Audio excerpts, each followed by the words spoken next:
भागवत महापुराण के अनुसार भगवान श्री विष्णु जी के मत्स्यावतार की कथा कुछ इस प्रकार है।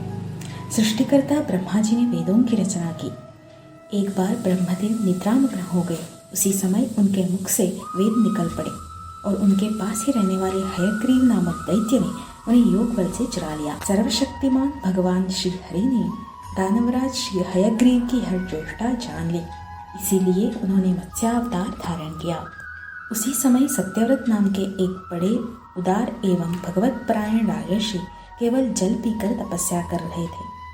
वही सत्यव्रत वर्तमान महाकल्प में विवस्वान के पुत्र श्राद्धदेव के नाम से विख्यात हुए और उन्हें भगवान ने वैवस्वत मनु बना दिया।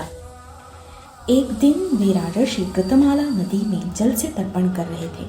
उसी समय उनके अंजलि के जल में एक छोटी सी मछली आ गई।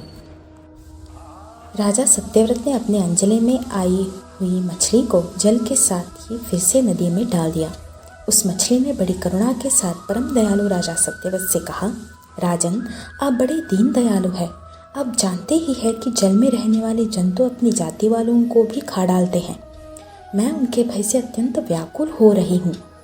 आप मुझे फिर इसी नदी के जल में क्यों छोड़ रहे हैं? राजा सत्यव्रत ने उस मछली की अत्यंत दीनता से भरी बात सुनकर बड़ी दया से उसे अपने पात्र के जल में रख लिया और अपने आश्रम पर ले आए। आश्रम पर लाने के बाद एक रात में ही वह मछली उस कमंडलों में इतनी बड़ी हो गई कि उसमें उसके लिए स्थान ही न रहा। राजा सत्यव्रत ने मछली को कमंडलों से निकालकर एक बहुत बड़े पानी के मटके में रख दिया, परंतु वहाँ डालने पर भी वह मछली 2 ही घड़ी में 3 हाथ बढ़ गई। सत्यव्रत ने वहाँ से उस मछली को उठाकर एक सरोवर में डाल दिया, परंतु वह थोड़ी देर में इतनी बढ़ गई कि उसने एक महामत्स्य का आकार धारण कर उस सरोवर के जल को घेर लिया। फिर राजा सत्यव्रत उस मछली को एक एक करके कई अटूट जल वाले सरोवरों में ले गए, परंतु जितना बड़ा सरोवर होता उतने ही बड़े वे बन जाते।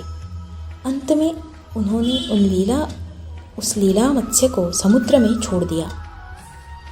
समुद्र में छोड़ते वक्त उन्होंने कहा, मत्स्य का रूप धारण करके मुझे मोहित करने वाले आप कौन हैं? आपने एक ही दिन में 400 कोस के विस्तार का सरोवर घेर लिया। आज तक ऐसी शक्ति रखने वाला जलचर जीव तो न मैंने कभी देखा न ही कभी सुना। अवश्य ही आप साक्षात सर्वशक्तिमान सर्वांतर्यामी अविनाशी श्री हरि है। जीवों पर अनुग्रह करने के लिए ही आपने जलचर का रूप धारण किया है। जब जगतपति मत्स्य भगवान ने अपने प्यारे भक्त राजर्षि सत्यव्रत की यह प्रार्थना सुनी तो उनका प्रिय और हित करने के लिए साथ ही कल्पांत के प्रलयकालीन समुद्र में विहार करने के लिए उनसे कहा। श्री भगवान ने कहा, सत्यव्रत, आज से 7वें दिन भूलोक आदि तीनों लोक प्रलय के समुद्र में डूब जाएंगे। उस समय जब तीनों लोग प्रलय काल की जलराशि में डूबने लगेंगे, तब मेरी प्रेरणा से तुम्हारे पास एक बहुत बड़ी नौका आएगी।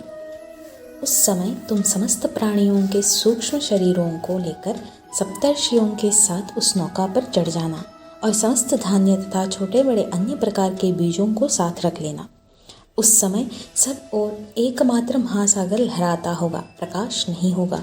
केवल ऋषियों के दिव्य ज्योति के सहारे ही बिना किसी प्रकार की विकलता के तुम उस बड़ी नाव पर चढ़कर चारों ओर विचरण करना। जब प्रचंड आंधी चलने के कारण नाव डगमगाने लगेगी, तब मैं इसी रूप में वहाँ आ जाऊँगा और तुम लोग वासुकी नाग के द्वारा उस नाव को मेरी सींग में बांध देना।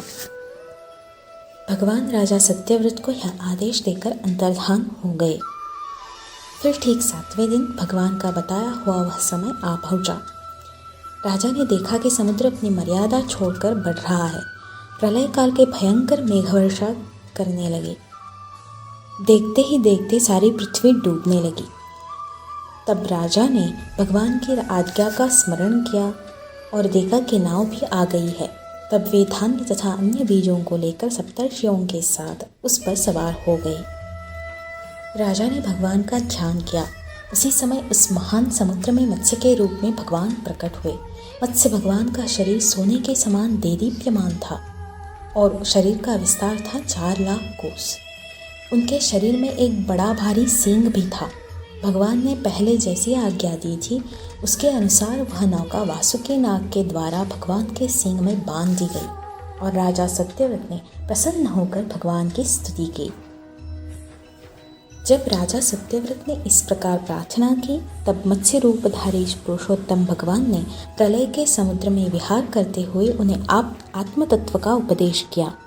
भगवान ने राजर्षि सत्यव्रत को अपने स्वरूप के संपूर्ण रहस्य का वर्णन करते हुए ज्ञान, भक्ति और कर्मयोग से परिपूर्ण दिव्य पुराण का उपदेश किया, जिसको मत्स्य पुराण कहते हैं।